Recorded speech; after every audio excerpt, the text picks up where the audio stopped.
네, 윤석열 대통령이 오늘 중 해병대원 특검 법안에 대한 거부권을 행사할 것으로 보입니다. 윤 대통령의 거부권 행사 전망에 여야의 재치도 격해지고 있습니다. 네, 한편 오늘부터 여야의 국회 원구성 협상도 본격적으로 시작되는데요. 관련 내용 포함한 정치권 이슈들 김병민 전 국민의힘 최고위원, 조기현 민주당 법률위원회 부위원장과 함께 짚어보겠습니다. 두 분 어서 오십시오.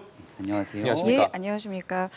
예, 조금 전에 저희가 한덕수 국무총리가 주재한 국무회의 내용을 좀 보여드렸고요. 이제는 윤석열 대통령의 재가만이 남은 상태입니다. 일단은 거부권을 이제 행사할지 여부에 이제 상당히 많은 관심들이 좀 모아지고 있는 상황인데요. 좀 어떤 결정을 내릴 것 같으십니까? 네, 예상된 수순으로 가고 있다고 생각합니다. 여론의 부담이 클 수밖에 없는 상황입니다만은 민주당 주도로, 야당 주도로 일반 강행 처리 통과됐던 내용들을 그대로 받아들여지기는 좀 어려운 측면이 있을 겁니다. 절차적 문제들을 언급할 것이라고 생각하고요. 이게 거부권이라고 얘기를 합니다만은 또 다른 용어는 제2요구권입니다. 국회 내에서 같이 함께 논의하고 여야 간 합의를 통한 특검들이 올라올 때만이 여기에 대한 이 사회적 수능도도 가능해질 수 있다고 생각을 합니다. 더군다나 지난번 기자회견을 통해서 이 대통령의 발언이 공수처의 수사를 지켜보고 수사가 미진하게 된다면 직접 이 특검을 받을 수 있는 상황까지 만들어내겠다 이렇게 언급한 만큼 아마 지금 올라온 특검 법안에 대해서는 제2요구권 행사가 유력하지 않는가 생각합니다. 예, 이렇게 말씀하신 것처럼 윤 대통령의 어떤 거부권 행사 전망에 여야의 대치도 상당히 좀 격해지고 있습니다. 야권 7개 정당 지도부는 용산 대통령실 앞에 집결해서 특검 수용을 압박을 했고요. 국민의힘은 반박했는데요. 여야 발언 듣고 대담 이어가겠습니다. 10번째 거부권 행사 운운하는 대통령과 집권여당의 상황인식에 온 국민이 경악을 금치 못하고 있습니다. 대통령의 계속되는 묻지마 거부권 행사는 헌법 가치 파괴이자 정치 파괴입니다. 온 국민이 반대하는 거부권을 기어이 행사한다면 역사의 심판을 결코 피하지 못할 것입니다. 정권 몰락의 지름길입니다. 현재 정부에 이송된 특검법은 공정하고 엄정한 수사를 위한 법이 아니라는 것을 분명하게 말씀드립니다. 젊은 군인의 비극적인 죽음을 정쟁에 이용하기보다는 진상규명과 재발 방지를 위한 실질적인 노력에 힘을 합칠 것을 촉구합니다. 한 점 의혹이 없도록 신속하고 엄정한 수사를 진행해 주시기 바랍니다. 예, 보신 것처럼 대통령의 거부권 행사가 유력해 보이는 상황인데 추경호 원내대표의 발언도 지금 들으셨고 조금 전에 한덕수 국무총리도 말하기를 그러니까 지금 이 특검법이 추진된 어떤 과정이나 내용들을 좀 살펴봤을 때 부적절한 부분이 있다. 그리고 지금 특검은 수사가 이제 진행되고 있으니까 그걸 좀 보고 진행하자라는 입장이거든요. 글쎄요, 이게 수사를 언제까지 지켜봐야 될까요? 이 해병대원 사망 사건의 수사는 지금 사망 사건 자체에 대한 조사, 경북경찰청이 하고 있는 수사가 있고요. 수사 무마 의혹 외압 사건 공수처에서 수사하고 있습니다. 이렇게 지금 수사권이 나뉘어져 있고요. 공수처에서는 기소권도 없습니다. 결국에 다시 검찰로 가서 이루어져야 되는데 지금 상당히가 수사가 지체되고 있었잖아요. 그 과정에서 이종섭 전 장관의 소위 말하는 도피성 출국도 있었고요. 그러니까 대통령께서 지난 임기 2년 동안에 9번의 거부권을 행사하셨습니다. 역대 사례가 없죠. 그러니까 그 이전까지도 물론 국민적 비판이 컸지만 적어도 이번 총선의 어떤 민심, 국민의 민심을 거슬리는 이 윤석열 정부에 대한 심판이 이렇게 매섭게 내려졌다고 하면, 그리고 여전히 공수처나 경찰의 수사가 있지만 특히 수사 무마 의혹을 중심으로 해서 대통령실에 개입된 의혹이 제기된 마당에 이게 공정하고 중립적 수사가 이루어질 수 있느냐의 문제제가 계속 있었습니다. 그래서 국민들이 이 특검에 대한 지지 여론이 높은 거 아니겠습니까? 그러면 총선 민심이라든가 이 사건 자체가 갖고 있는 공정한 수사에 대한 의문, 이런 부분이 있기 때문에 대통령께서도 적어도 이번만큼은 달리 판단하실 수 있을 것을 혹시나 기대했지만 역시나 다 또다시 거부권을 행사하셨다는 점에서 안타깝고요. 결국 이 사안은 물론 특검의 제2요구를 국회에서 다시 논의를 해서 재표결 절차를 진행을 하겠습니다만 그 이전에 이 법안에 대한 특검법에 대해서 거부권을 행사한 것 자체에 대한 아직 행사를 하지는 않았죠. 예. 예, 그렇죠. 예. 국회 의결 절차를 거쳤고 뭐 사실상 다른 뭐 예정된 수순으로 갈 거로 보여지기 때문에 만약 그렇게 한다고 하면 이 부분에 대해서는 지난 9번의 거부권 행사는 또 다른 결과를 초래할 수도 있다. 이런 부분에 대해서 박찬대 원내대표는 강력하게 경고를 했는데 글쎄요, 마지막 대통령이 한 번 더 숙고를 하시는 게 어떨까 싶습니다. 네, 지금 상황을 좀 정리를 해보면 이게 지금 제2요구안이 오늘 국회 국무회의에서 심의 의결된 상태고요. 아직 거부권을 행사한 상황은 아닌데 지금 말씀하신 부분은 수사가 언제까지 진행이 되겠느냐. 당장 야당에서는 오늘 만약에 거부권을 행사하게 되면은 당력을 총동원할 계획인데요. 이 부분에 대한 해소는 어떻게 진행돼야 된다고 보십니까? 야당의 주장은 이렇습니다. 그동안 무엇하고 있다가 이제 와서 합의 협의를 얘기하고 있느냐, 첫 번째. 두 번째는 공수처 수사가 미진하다는 것인데요. 공수처 수사가 속도를 내고 있는 과정이기 때문에 대통령실에 있는 이시원 비서관 등에 대한 통화 기록, 수사 등이 급물살을 타고 있는 상황으로 많은 국민들께 알려져 있습니다. 공수처의 수사가 무한정 길어지는 것이 아니기 때문에 적어도 한 달, 두 달 사이에 이뤄지고 있는 공수처의 수사를 지켜보는 것이 공수처를 지금 있는 민주당이 주도해서 처리했던 입법 취지를 살리는 길이다라는 생각이 하나 있고요. 여당이 그동안 이 해병대원 순직 사건에 대한 특검 문제에 굉장히 소극적이었다는 부분들이 인정하지 않을 수가 없을 겁니다. 하지만 지난 총선에서 나타난 국민들의 민심들을 겸허하게 받아들이고 그 뒤에 대통령의 저 같은 발언들, 만약에 공수처 수사가 미진하면 본인 스스로가 나서서 특검을 추진하겠다라고 얘기했던 상황들이 있기 때문에 여기에 대한 제2요구권을 행사하게 된다면 여야 간에 협의하고 합의할 수 있는 공간들이 열려 있다고 보거든요. 현재 올라와 있는 법안 같은 경우는 이 특별검사 추천에 관련된 내용들도 사실상 민주당이 단독으로 추천할 수밖에 없게 돼 있고 여기에 파견되는 검사의 규모도 과거의 특검과 비교해서 굉장히 과도할 수밖에 없습니다. 지난번 이태원 특별법은 여야가 같이 한 발씩 물러나면서 합의 처리를 했기 때문에 더 이상의 사회적 갈등이 존재하지 않았는데 이번 일 같은 경우도 강대강 대치 국면으로 치달을 것이 아니라 최소한의 조정 과정들을 거치게 된다면 저는 충분하게 국민께 의미 있는 결과를 가져드릴 수 있을 거라고 생각합니다. 예, 알겠습니다. 자, 앞서 말씀해 주신 것처럼 민주당 같은 경우에는 이제 가정입니다. 뭐 거부권을 행사한다고 했을 때 어쨌든 재의결을 추진할 것으로 계속해서 예고를 하지 않았습니까? 말씀해 주신 부분과 관련해서 그렇다면 이제 여당에서 이탈표가 나올까에 대한 부분이거든요. 결국에는 여당 내에서도 뭐 안철수 의원, 김웅 의원, 그리고 이상민 의원 같은 경우에는 공개적으로 특검에 찬성한다고 입장을 밝혔어요. 어느 정도나 좀 이탈표가 나올 거라고 보세요? 재의결이 가능할 수도 있다고 봅니다. 뭐 일단 지금 단순 표 계산으로는 쉽지는 않은 건 분명한데요. 일단 세 분의 의원들이 공개적으로 그 찬성 입장을 밝힌 바가 있고 낙선 의원들 중에도 지금 대통령실이나 국민의힘이 국민 민심과 이렇게 다르게 가면 되겠느냐에 대한 문제의식을 갖고 있는 분들이 꽤 많은 걸로 알고 있습니다. 물론 이분들이 공개적으로 또 직접적으로 나와서 이 재의결에 찬성 표결을 하는 방법이 있을 수도 있고 표결 자체에 참석하지 않음으로써 표결 요건을 완화시켜서 통과할 수 있는 가능성도 여전히 있다고는 봅니다. 다만 이제 지금 현재 21대 국회 의석 구조로는 실제 재석 과반수의 3분의 2 찬성을 얻기가 쉽지는 않지만 국민의힘 의원들 중에도 이미 총선 전에 공개적으로 입장을 밝힌 의원들처럼 이 부분에 있어서는 적어도 여야의 문제가 아니라 군대에 자식을 보낸 이 부모의 심정으로 그리고 그렇게 안타깝게 죽은 우리 그 해병 대원의 사망 자체의 원인 규명뿐만 아니라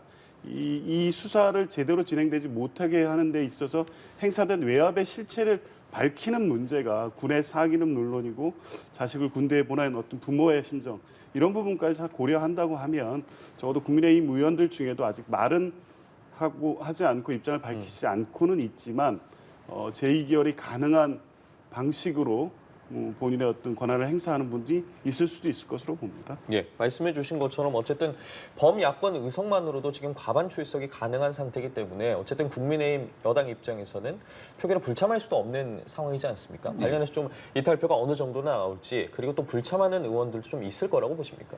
그러니까 해병대원 순직 사건에 대한 특검이 필요하다 생각되는 의원들은 지금 밝혀져 있는 김웅 의원, 안철수 의원 등보다 조금 더 있을 수 있을 거라고 생각합니다. 하지만 제가 앞서 말씀드렸던 것처럼 민주당의 일반 강행 처리에 대한 절차적 정당성 문제가 딱 걸려 있기 때문에 이거를 있는 그대로 제2요구가 왔을 때 일방 처리 통과할 수 있는 국민의힘 의원들은 많지는 않을 겁니다. 그래서 이 대통령이 최종적으로 거부권을 행사하게 된다면 이 제2요구권을 행사함에 따라 어떤 메시지를 내면서 행사하게 될지, 그리고 아마 21대 국회는 어렵더라도 22대 국회에 들어가서는 공수처의 수사에도 불구하고 실질적인 의혹들이 남아있을 가능성이 매우 큽니다. 그럼 그때 가서 특검을 추진하게 됐을 때 여야 간에는 어떤 문제를 같이 조정하게 될 것인지, 이런 논의들을 촉발시키는 것도 중요하다 생각하고요. 안철수 의원 등이 만약에 제2요구에서 찬성을 같이 함께 의결하더라도 여기에 대해서 국민의힘 차원에서 왜 다른 선택을 했느냐라는 비판의 목소리보단 왜 안철수 의원과 김웅 의원들이 이런 선택을 할 수밖에 없었을까에 대한 목소리를 담아서 국민의 힘이 조금 더 국민의 마음을 얻을 수 있는 합리적인 방안으로 조금씩 조정해 나가는 역할들이 지금은 매우 필요해 보인다고 생각합니다. 예, 알겠습니다. 관련해서는 들어오는 내용들을 저희가 좀 바로바로 신속하게 전해드리도록 하겠고요. 이 내용도 두 분의 의견을 좀 여쭤보겠습니다. 정부가 해외 직구 규제 방침을 철회했고요. 어제 대통령실이 공식 사과 입장을 밝혔습니다. 국민의 선택권을 과도하게 제한했다. 그리고 설명이 좀 부족했다라는 부분인데요. 이번 과정들 어떻게 좀 보셨는지 먼저 듣겠습니다. 그러니까 이런 비슷한 사례가 계속 반복되고 있기 때문에 국민의 정부 정책에 대한 불신이 너무 커지고 있는 것 같습니다. 특히 지난 5월 16일 날 이 발표한 내용을 보면 도대체 정부가 이 사안 자체에 대한 이해조차 제대로 하고 있는 것인지, 이 파장이 어디까지 미칠 것인지에 대한 최소한의 어떤 기초적 검토도 제대로 안 된 게 아닌가라는 문제 제기가 바로 나올 수밖에 없었거든요. 또 최근에 우리 국민들 얼마나 해외 직구 많이 이용합니까? 그러니까 이것은 정책의 문제를 깊이 고민하지 않더라도 발표 자체로서 이거 이렇게 해도 되나라는 문제의식을 대다수 국민들이 가질 수밖에 없는 사안이었는데, 적어도 정부 당국이 전혀 이런 부분에 대해서 부처 간 협의라든가 문제점에 대한 검토가 안 된 정책이었음이 바로 드러났거든요. 더 문제는 그 뒤에 이걸 철회하는 과정에서 5월 16일 날 발표 내용을 또 스스로 부인을 합니다. 그런 의미가 아니었는데 제대로 설명이 안 됐다는 식으로 국무조정실 2차장이 또 설명을 합니다. 이게 뭐냐면 도대체 발표도 그렇고 이 검토도 제대로 안 됐고 그게 설명이 제대로 안 됐기 때문에 뭐 안 된 거다라고 지금 말씀을 하는데, 금지를 하겠다는 80개 품목의 내용에 대해서 명확하게 명시적으로 금지하겠다는 입장을 밝혔고 KC 인증을 강제적으로 도입하겠다는 입장을 밝혔습니다. 이 부분에서 더 이상 설명이 필요 없고 관련된 내용이 끝난 겁니다. 그럼에도 불구하고 마치 다른 내용이 있었는데 설명이 부족했던 것처럼 보이는 이런 무책임한 모습 때문에 정부 정책에 대한 불신이 계속될 수밖에 없고요. 정권 초기부터 취약 연령 하향이라든가 69시간 노동 등 이 즉자적이고 설리있고 도대체 어느 단위에서 검토한지 모르는 국가적 정책들이 마구 쏟아져 나왔다 금방 철회되는 일이 지금 계속 반복되고 있습니다. 대통령께 보고되지 않았다고 해서 대통령이 책임지지 않을 문제라고 본다는 건 큰 오산이고요. 결국 이 문제 또한 이 정부 대통령의 책임이라고 볼 수밖에 없습니다. 대통령실이 정책실장이 사과하는 것 이상으로 정부가 대통령이 책임지는 모습을 보일 때만이 정부에 대한 어떤 불신이 해소될 텐데, 여전히 대통령은 몰랐다는 식으로 이 책임의 문제에서 비껴가려는 모습을 보인다고 하면 이후에 이 사안뿐만 아니라 다른 정부 정책을 내놓을 때마다 도대체 이게 제대로 검토된 건지, 또 제대로 시행될 수 있는 충분한 부처 간 협의는 있었는지, 입법이 필요하면 국회에 어떤 협조를 얻을지에 대해서 어떤 방식으로 설득해 나갈지 이제 앞으로가 더 걱정되는 지금 이 사후 처리 상황이라고 보여지고요. 그래서 대통령께서 직접 이 부분에 대해서는 단순히 국민의 불편을 초래했다 정도의 문제를 언급하는 선에서 그칠 것이 아니라 직접 사과하고 이 부분의 정책 결정을 한 책임자들에 대한 필요하다면 문책까지 필요한 사안이라고 봅니다. 예. 아마 이 해외 직구 금지 결정에 관련된 초기 진단은 해외 직구를 통해서 나타난 제품들의 유해성 문제, 소비자 안전 문제에 초점을 맞췄을 겁니다. 그러니까 초기 진단을 바탕으로 그럼 이 소비자 안전에 관련된 문제를 어떻게 풀어야 될지에 대한 명확한 처방이 있어야 되는데, 그 처방을 국민적 눈높이에 동떨어진 정책들을 서립게 시행하면서 국민의 정책적 신뢰를 무너뜨리게 만들었죠.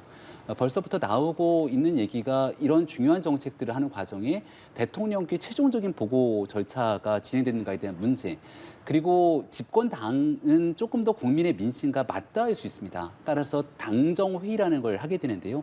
이처럼 국민 삶에 치명적인 영향을 미치게 되는 것이라면 고위당정회의 등 이 당이 조금 더 주도적으로 이 문제에 대한 의견을 낼 수 있는 절차가 필요할 텐데 그런 당정회의조차 없었다는 겁니다. 그리고 총선 참패 이후에 대통령실 직제 개편을 통해서 민정수석실이 부활되게 되는데 그 민정수석실 부활의 첫 번째 목적이 바닥에 있는 국민의 민심을 가감없이 전해 듣겠다는 겁니다. 그렇다면 이런 민심들을 전해 듣고 정책을 시행하는 과정 속에서 이 해외 직구 금지 결정을 내리게 됐을 때 이끄는 파장 등에 대해서 만약 조금이라도 고민했다면 이런 사태가 발발하지 않았을 거라고 하는 아쉬움이 남을 수밖에 없고요. 정부도 빠르게 이제 한 발 물러서면서 국민께 고개를 숙인 만큼 이 문제에 대한 정리 조정은 된 것 같습니다. 하지만 이것을 그냥 정리하고 정책을 잘못 쏠때다가 굉장히 혼이 났다라는 식으로 뒷걸음질 쳐서는 안 될 것이고요. 직구 금지 결정이 아니라 이 직구를 통해 들어오는 제품의 안전성 문제는 여전히 살아있는 이슈입니다. 이걸 국민들께 어떻게 신뢰를 주면서 풀어갈 수 있을지가 결국은 국민들이 윤석열 정부를 바라보는 그 역량을 평가 점검하는 기회라고 보고 나머지 직구의 안전성 문제를 해결하는 데 정부의 역량 있는 모습, 여기에 총력을 기울여야 될 것 같습니다.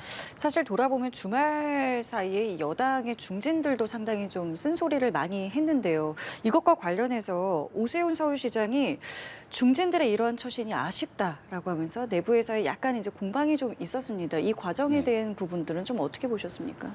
일단은 잘못된 정책들을 비판할 수 있는 거죠. 당연히 여당 내에서도 그런 목소리가 나와야 되는데 그게 이제 너무 과할 정도로 이어지게 되면 대안 없는 비판만 있다라고 하는 지적들이 있을 수 있습니다.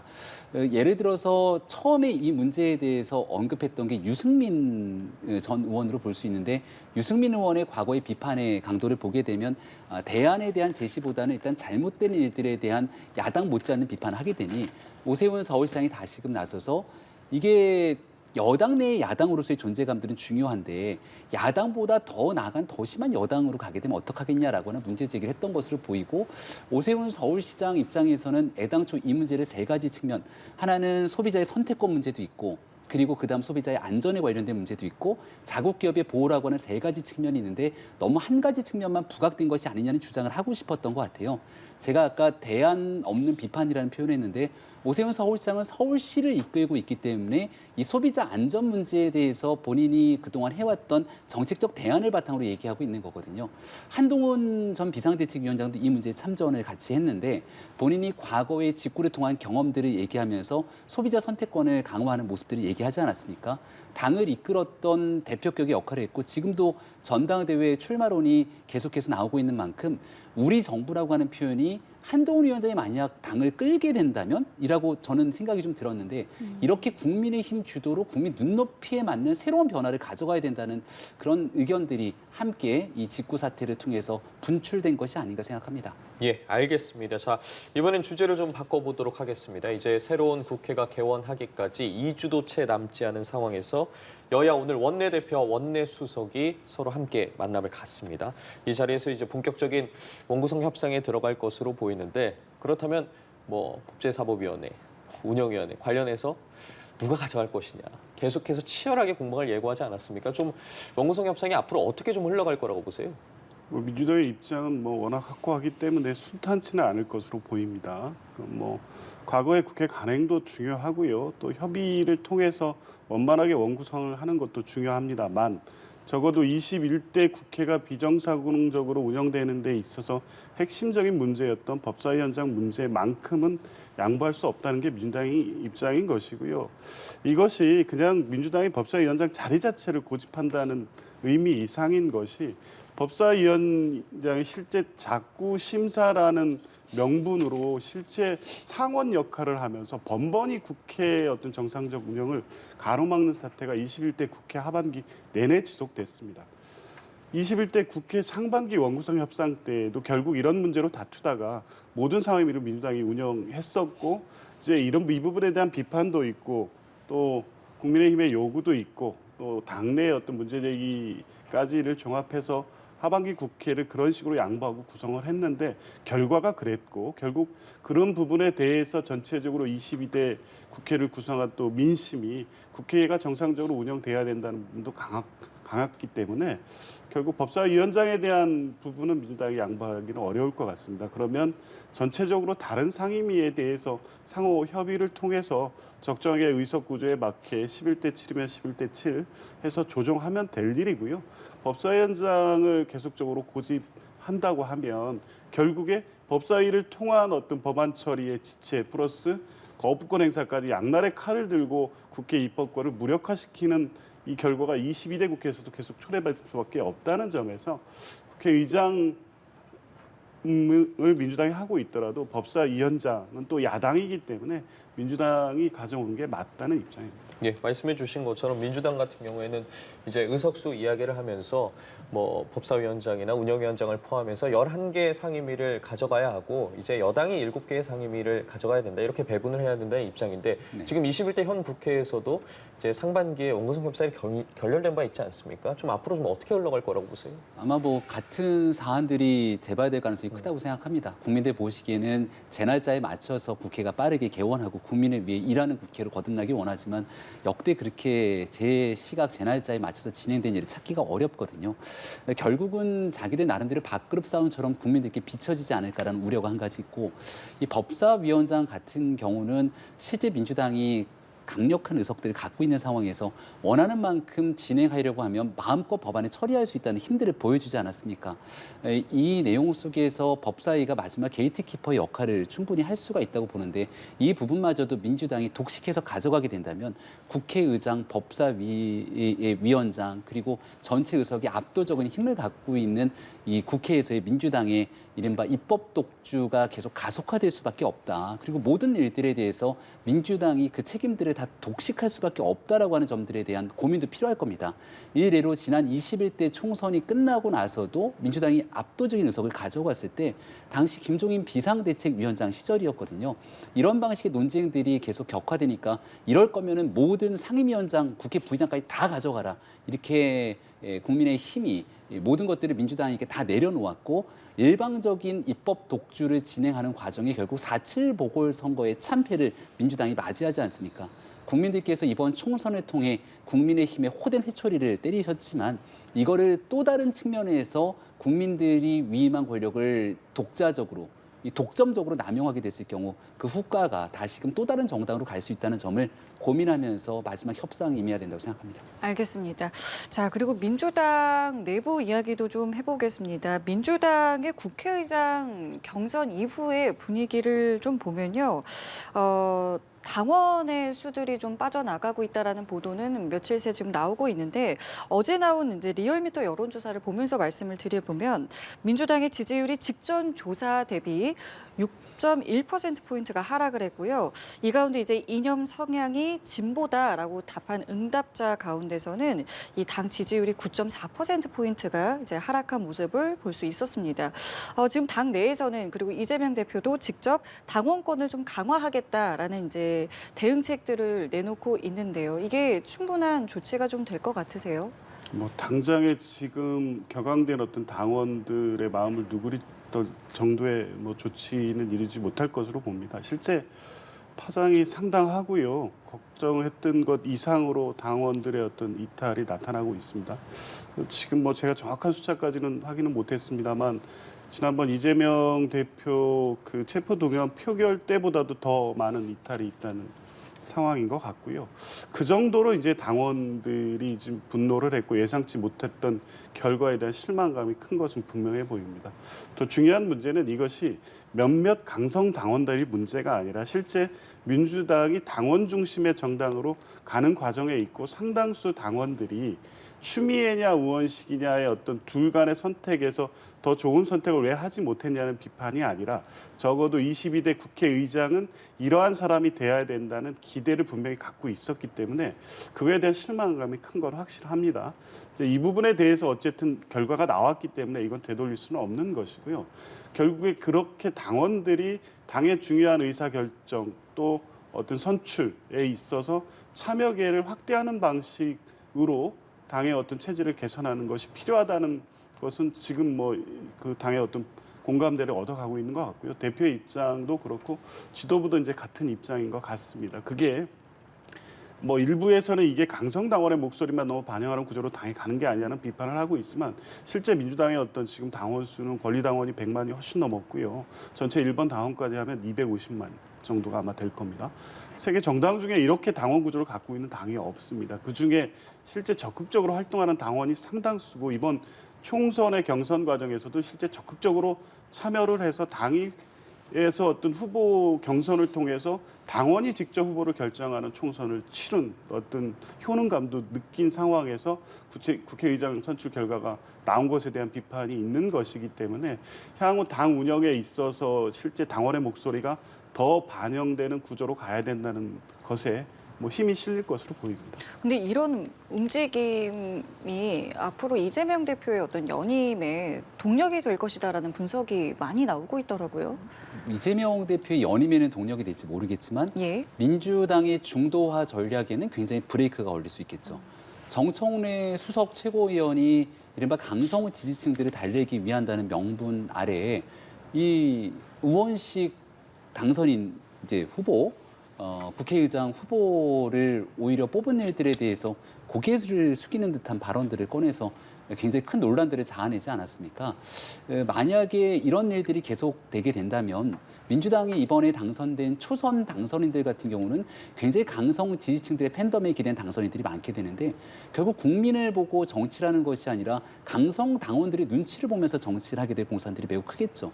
그러면 협치를 통해서 함께 대화하고 소통하면서 새로운 대안들을 모색하라고 하는 국민의 명령이 아니라 강성 지지층들의 적대적 강대강 대결 국면 속에서 앞장서는 선봉장 역할을 자임할 공산이 매우 크게 될 텐데 그 피해는 온전히 국민의 몫으로 돌아갈 수밖에 없을 겁니다. 예, 알겠습니다. 그럼 이어서 좀 여당 내 상황도 좀 계속해서 여쭤보도록 하겠습니다. 지금 조정훈 총선 백서특위위원장 전당대회 불출마를 선언을 한 상황입니다. 지금 여당 내에서 계속해서 전당대회에 누가 출마할 것이냐 관련해서 여러 인물들이 거론되고 있는데 그중에서도 뭐 한동훈 전 비대위원장도 계속해서 이야기가 나오고 있고 본격적인 뭐 행보를 시작했다 이런 평가들이 나오고 있는 상황 속에서 좀 조정훈 총선 백서특위위원장에 대해서 좀 너무 한 전 위원장을 견제하는 거 아니냐 이런 이야기 계속 있었는데 이번 결정과 연관지어서 좀 어떻게 전반적으로 상황을 보고 계세요? 네, 총선 백서는 이번 선거와 아무런 관련이 없는 제3자가 좀 객관적인 상황에서 국민의힘과 윤석열 정부의 상황들을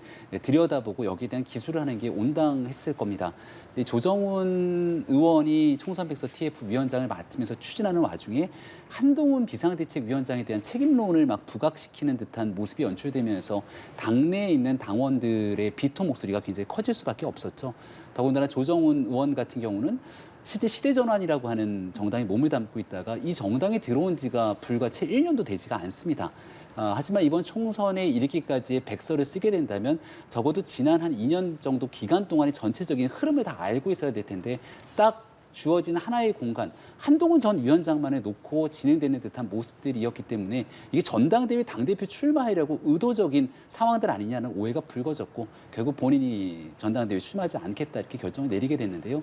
홍준표 대구시장의 한동훈 전 비상대책위원장에 대한 연일 정치적 공세, 이 모든 일들이 같이 맞물리기 시작하면서 정치적 오해를 쌓을 수 있는 여지들을 만들어낸 것은 아닌가 안타까움이 있습니다. 예, 어쨌든 지금 이런 일련의 과정들을 봤을 때 뭐 조 위원장의 불출마 결정이 이렇게 되면 한동훈 전 비대위원장의 등판론에 좀 더 힘이 실리는 거 아니냐 이런 분석들이 나오고 있거든요. 조 위원장의 불출마 선언은 사실 크게 정치적 의미를 부여할 만한 사안도 아니라고 보는데요. 논란만 계속 야기했던 거죠. 당초에 조정훈 의원이 총선 백서 위원장으로 임명될 때 저도 똑같은 문제 제기를 어느 방송에서 했습니다만 입당한 지 몇 달 되지 않은 분이 21대 총선 이후 20대 총선부터 내리 3연패를 하고 있는 이 패배의 원인에 대한 진단을 제대로 할 수 있을 것이냐, 그 문제에 접근할 수 있는 보수에 대한 어떤 전반적인 인식이 돼 있을까 이런 생각이 들었었거든요. 그러니까 아니나 다를까 지금 22대 총선 과정에서 있었던 소위 말해서 친윤이나 친한 갈등이 백서 편찬 과정에서 이 재현시키는 책임을 만들어낸 상황이 돼버렸거든요.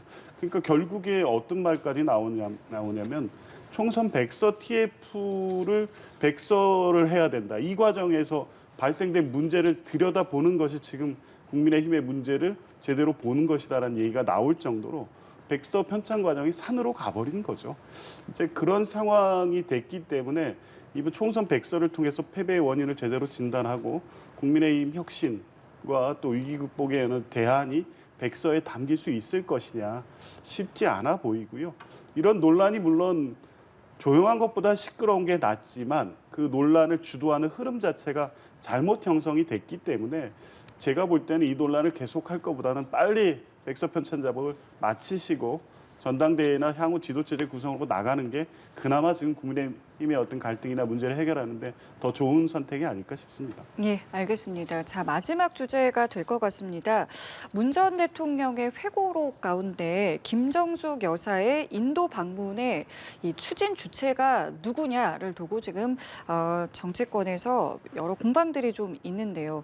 일단은 외교부에서는 우리 정부 측의 의사에 따라서 인도 정부가 초청장을 보냈다라고 답변을 했습니다. 이 사안 지금 어떻게 좀 봐야 되겠습니까? 그냥 외교적 어떤 프로토콜에 따라서 보면 사실이 보이는데 왜 불필요한 논란을 야기하는지 모르겠습니다. 2018년 7월에 대통령 네 분이 방문을 하셨죠. 그리고 2018년 11월에 있는 인도 최대 축제인 드왈리 축제에 대해서 대통령을 초청을 했었습니다. 근데 대통령이 참석할 수 없는 상황이 되니까 그러면 인도로서는 당연히 그냥 문화체육부 장관 정도로 초청장을 보냈던 것이고요. 대통령실에서는 인도와의 외교적 관계를 여러 가지를 고려할 때 그보다 더 이상의 참석이 의미가 있겠다 싶어서 외교적 필요에 의해서 대통령 부인인 김정숙 여사가 가는 걸로 결정을 해서 그 협의를 한 것으로 보입니다. 그 과정 이상의 다른 문제가 있나? 여기에 왜 버킷리스트니 개인 관광이니 해서 이 문제의 본질을 흐르는지 모르겠습니다. 특히 당시 모디 총리와의 회동이 있었고요. 모디 총리는 본인의 트윗에 한글로 김정숙 여사의 방문을 환영하고 감사한다는 의견을 표한 바 있습니다. 그리고 실제 드왈리 축제 등등 해서 경제, 안보, 문화적 어떤 교류 협력에 관한 상당한 성과도 만들어냈고요. 지금 이 문제가 국내에서 이렇게 제기되는 걸 인도 당국이 본다고 하면 우리나라를 어떻게 보겠습니까? 외교적으로 상당한 결례고 이 논란이 더 확대되는 것은 바람직하지 않다고 보여지는데 김정숙 여사의 인도 타지말 방문 문제는 김건희 여사 문제 이슈가 부각될 때마다 국민의힘이 지금 맞불식으로 붙여놓고 있습니다. 2022년에 논문 등의 문제가 됐을 때 국정감사에서 처음 문제가 나왔고요. 이번에 특검법 문제가 나오니까 다시 문제 제기되고 있는데 인도와의 어떤 외교적 관계라든가 전체 국익 차원에서 전혀 도움이 되지 않는 논쟁이라고 보여지고요. 그냥 사실관계에 충실해서만 보면 결론은 나와 있는 문제라고 봅니다. 예, 의견 듣겠습니다. 네, 이게 이제 국민의힘의 이른바 물타기가 아니라 문재인 전 대통령의 회고록에 나와 있는 메시지 때문에 뉴스가 좀 커졌습니다. 첫 영부인 단독 외교다 이렇게 주장하면서 문제가 없는 상황인 것처럼 얘기를 했습니다만 첫 영부인 단독 외교라고 하는 점도 과거의 이호 여사의 유엔 총회 연설이라든지 이런 면들이 있었기 때문에 사실관계와도 어긋나 있고 그렇다면 과거 유엔 총회 연설 등에 대한 공식적인 기록이 남아 있는 것처럼 타지마할을 갔던 부분들이 그런 영부인의 외교일 것인가에 대한 의혹들은 여전히 남아 있죠. 또 이 부분에 대한 외교 이후에 보고서가 존재하는 것인가? 그럼 인도 측에서 김정숙 여사가 반드시 와야 된다고 요청했던 사안들이 존재하는가? 아니면 우리 정부가 요청한 것인가에 대한 갑론을박이 있기 때문에 여전히 전직 대통령이 출간한 회고록으로 인해서 이 논쟁은 더 국민적 논란으로 촉발될 수밖에 없다고 생각합니다. 예, 알겠습니다. 오늘 두 분 말씀은 여기까지 듣겠습니다. 지금까지 김병민 전 국민의힘 최고위원, 조기현 민주당 법률위원회 부위원장과 함께했습니다. 두 분 말씀 고맙습니다. 감사합니다.